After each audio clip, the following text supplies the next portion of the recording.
It's an exercise ride.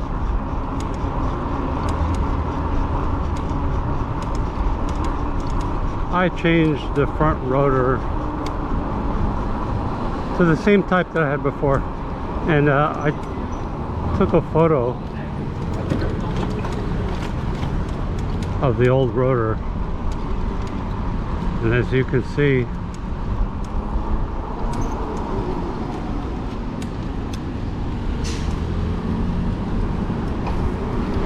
it's extremely worn out, tapered, wafer thin.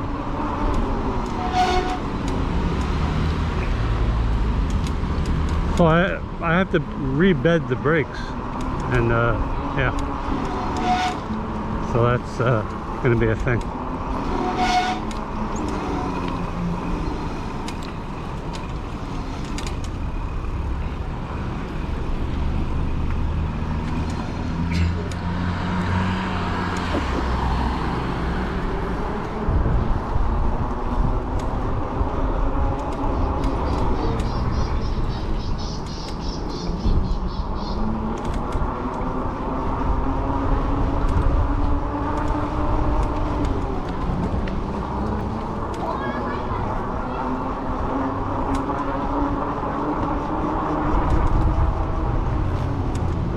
I'm not sponsored, but I got the same rotor I had before, the Magura 180 millimeter.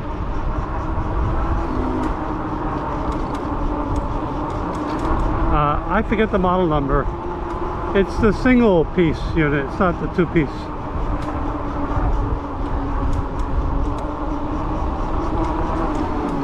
Cheaper model, but still Magura rotors are pretty thick, strong, so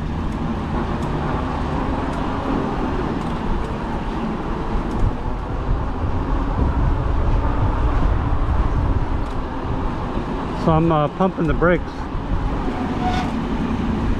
to get the bedding in done quicker.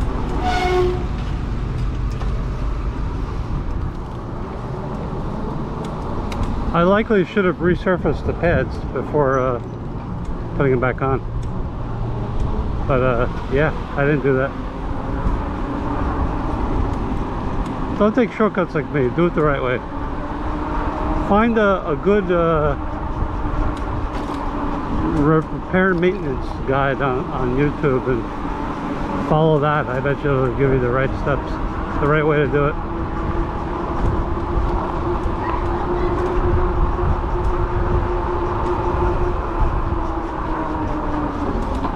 I'm assuming it's a reputable channel, like a professional outfit or something.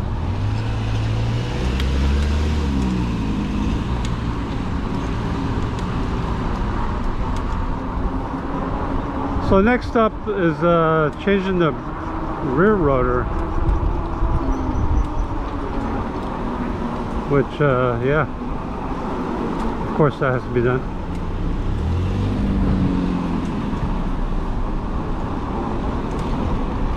I had my lunch already, but I did bring a water and a snack bar.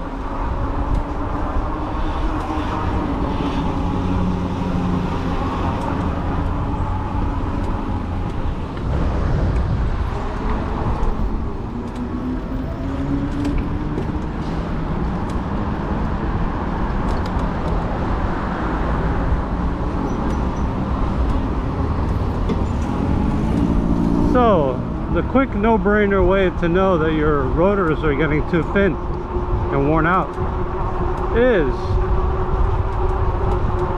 you're changing brake pads often, but they still have some meat on them. You find that you have to squeeze harder on the levers, possibly at some point, eventually, you're damaging your calipers from the pressure.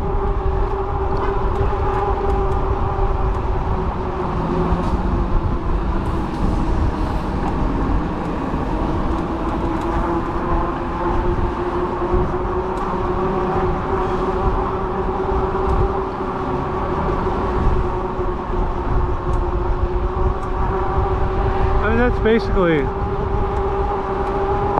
the two main points they give away. That you know, also you get a visual. This is harder to do, maybe in a well-lit room with a white floor, or put a sheet of paper in view behind the background. So while the white sheet of paper or the white tile floor or whatever you got is in the background under your rotor, you look down on your rotor, down the edge.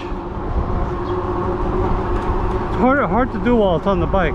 Very easy when it's off the bike, but basically when you look down the edge, you see it's skinny where the pads touch, and gets thick as you get closer to the spindle.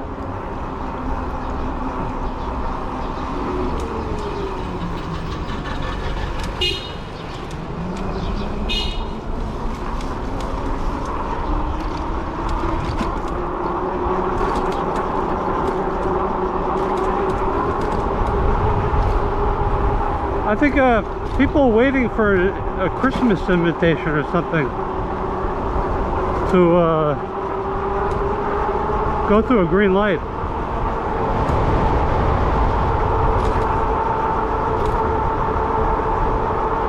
They get offended if you go ahead, and there's stuff stuck there staring at the green light for no reason, and then they get offended, and then they like have to honk the horn.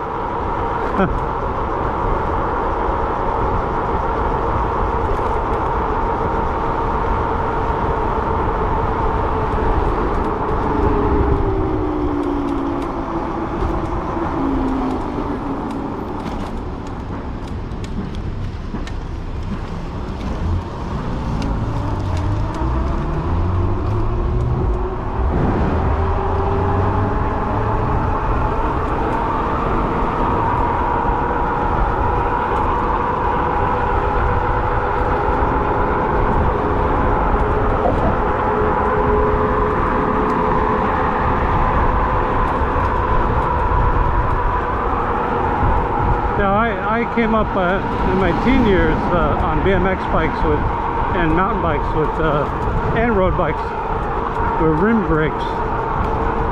So this whole thing with disc brakes, for me, started when I think actually the first time was when I first got my mountain bike.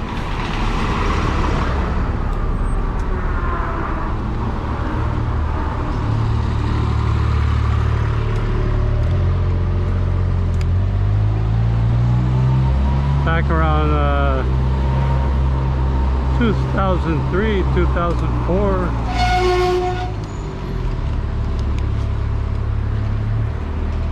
Really?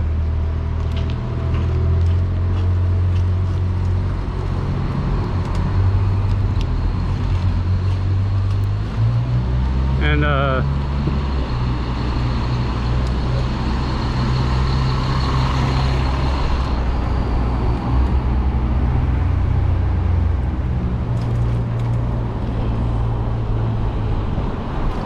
I didn't have any experience. I didn't know what I was doing. I didn't use the bike as much back then, so I wasn't like changing brakes. Really? That's how little I used the bikes. It wasn't until I got e-bikes that I had to worry about stuff like that.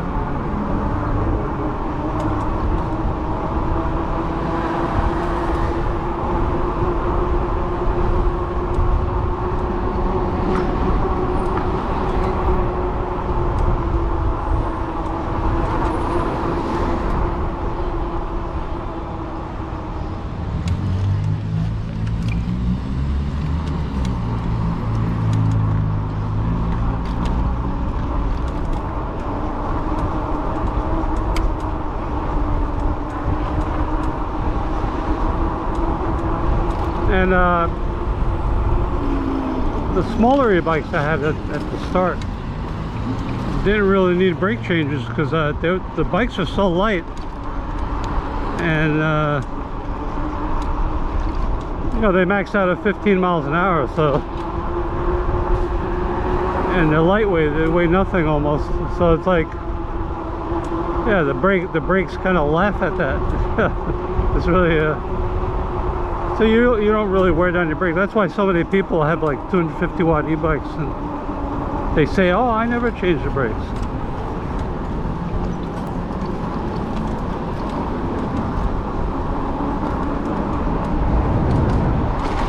The Yohora, as well as 100-mile e-bikes.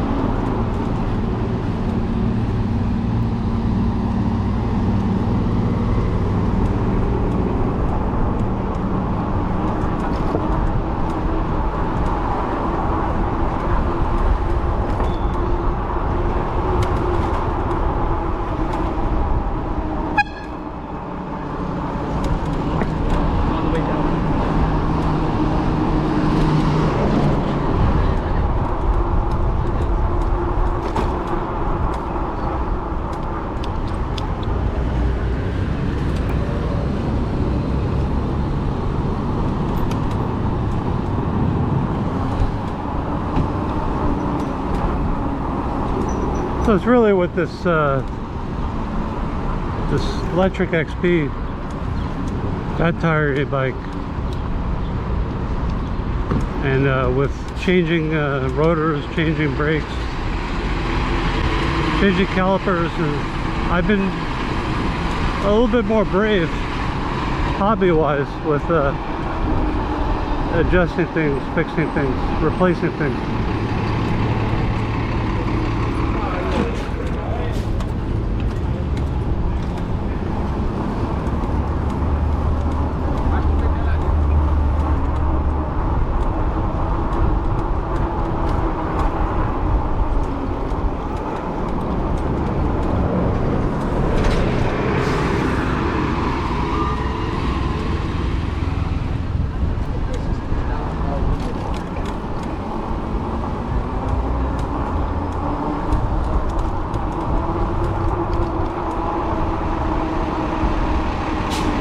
Take a left up here.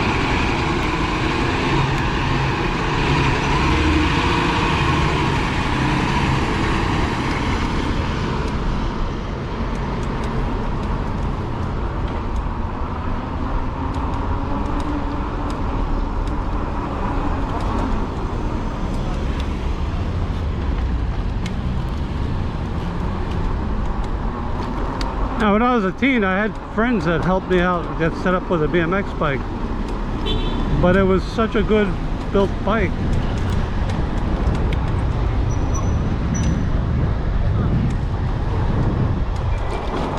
that I had to I only ever had to like change the tire tubes like 2 times, and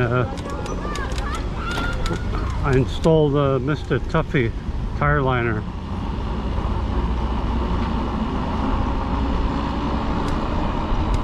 That was the only maintenance I ever did on that bike, and to be honest with you, it was great. It was a great experience seeing firsthand a bike that's properly put together, and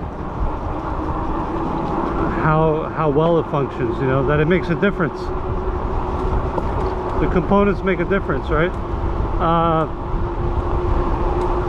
But on the other hand, that's the only lesson I learned from it. I didn't learn how to maintain the bike, how to do a lot of the little odds and ends, and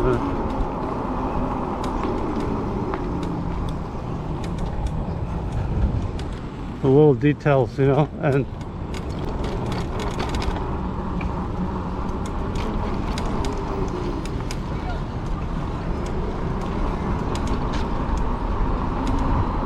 maybe I would have been braver choosing a type of e-bike when I got older. You know, if I had known how to do my own maintenance from the start, you know. But anyway, so that's crying over spilt milk. Basically, I used this bike as my test bed for learning how to repair and maintain and upgrade.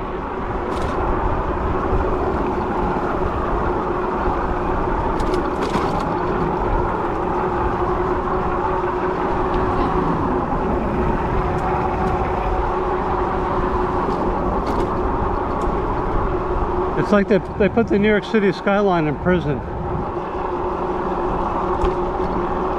with these gates. Yeah, anyway, so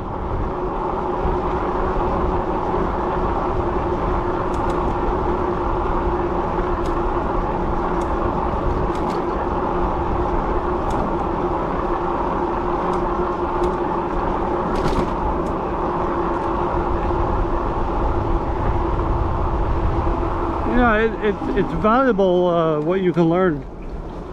I did appreciate when I was picking e-bikes. I did appreciate knowing what to look for in terms of like sturdiness, heaviness, sturdiness. You know, basically. Strong mountain bike components, you know, like on the XP. Certain parts of a bike you don't really want to be poking around and if you don't know what you're doing. So like in that case, like the headset and you know, the bearings and things like that, if you can get a bike that's built, whoa,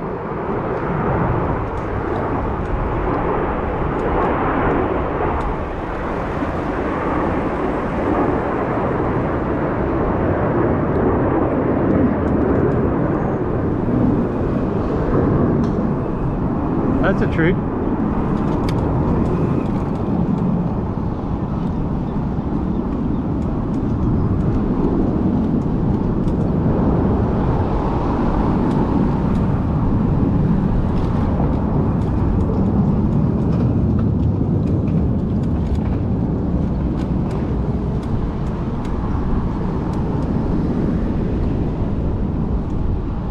Yeah, some of the annoying parts of the bike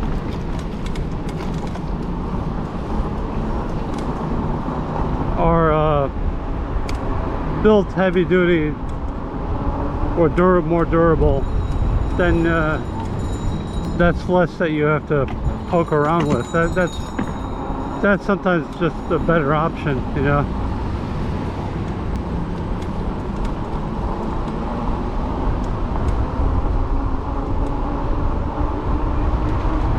You know, but that leaves the brakes, calipers, rotors. There's still enough meat on there to maintain.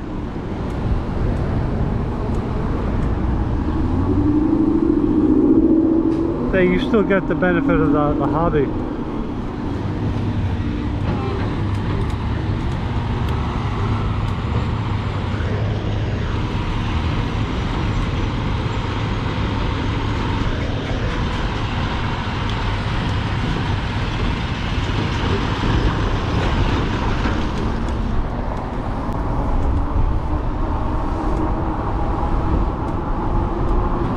Oh, they painted the lines. Yeah.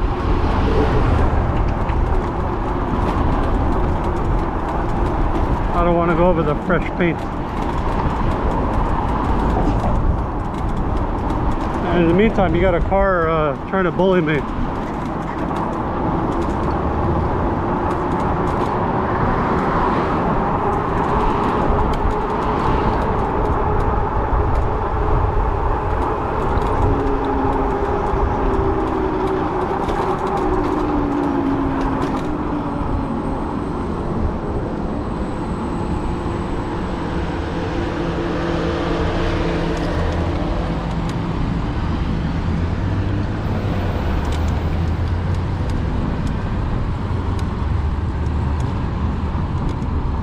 light rail.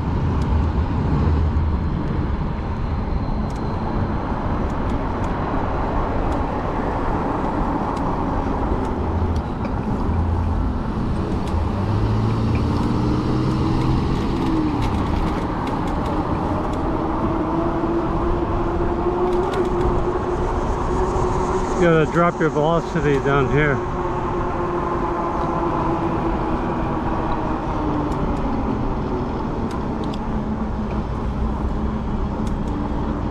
I don't have to go that slow.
Oh hey, it helps if I bring the speed back up.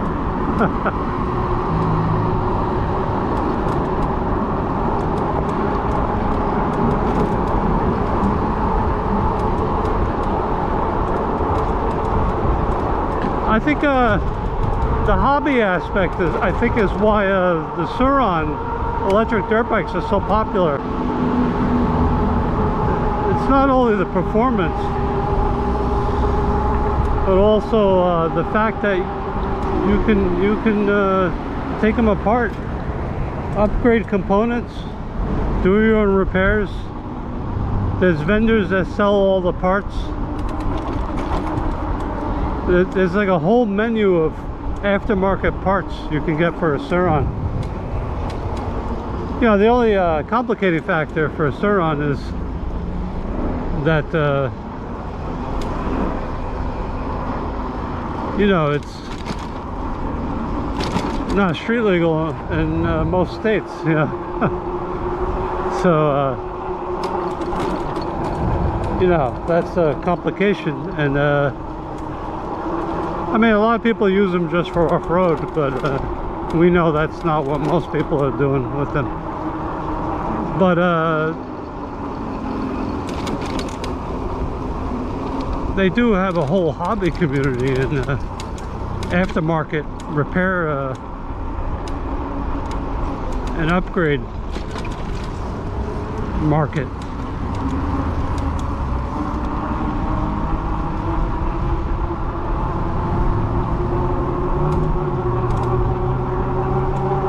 I know the Electric XP has forums and stuff dedicated to people sharing tips and what best upgrades to use and all that.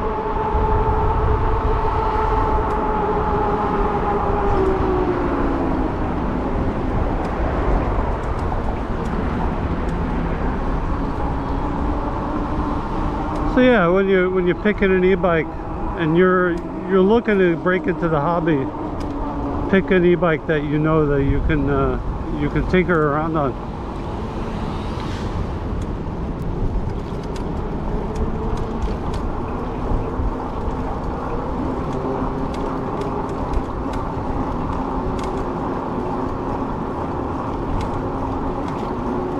So if this rotor replacement turned out to be a nightmare and a dead end, this vlog would have been entirely different.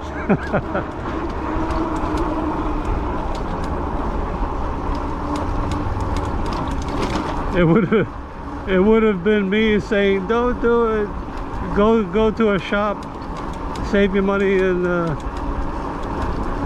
pay someone to do it for you, and save up your pennies, scrape your pennies together and pay someone. You know, a whole different would have been a whole different vibe, a whole different vlog.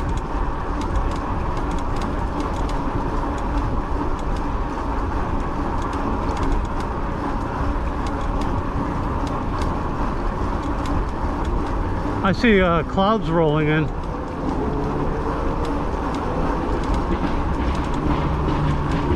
To the north. We're gonna see, we get a view of that sky.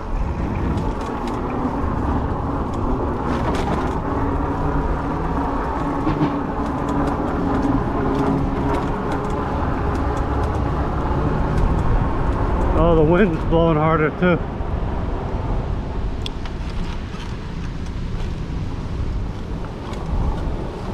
Well, my assistant says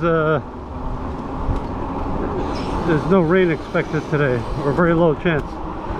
So we're gonna get a close look at that horizon to the west, northwest.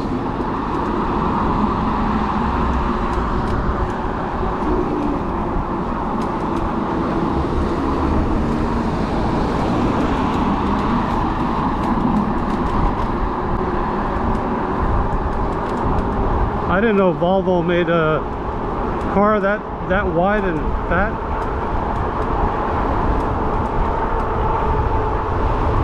Like a boat.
So I don't know how clear of a view we got of those jets flying in formation. So if anybody in the audience, if the video came out good enough to zoom in and post-processing and editing, I wonder if you guys can identify what kind of planes those are.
let this guy pass. We're going to avoid the park and the wind. That's a sporty looking Prius. New taillights.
We're gonna head to the view of the western sky and then end the vlog there.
I feel the raindrops already. That is coming right for us. So that's going to be the ride. That's going to be the vlog.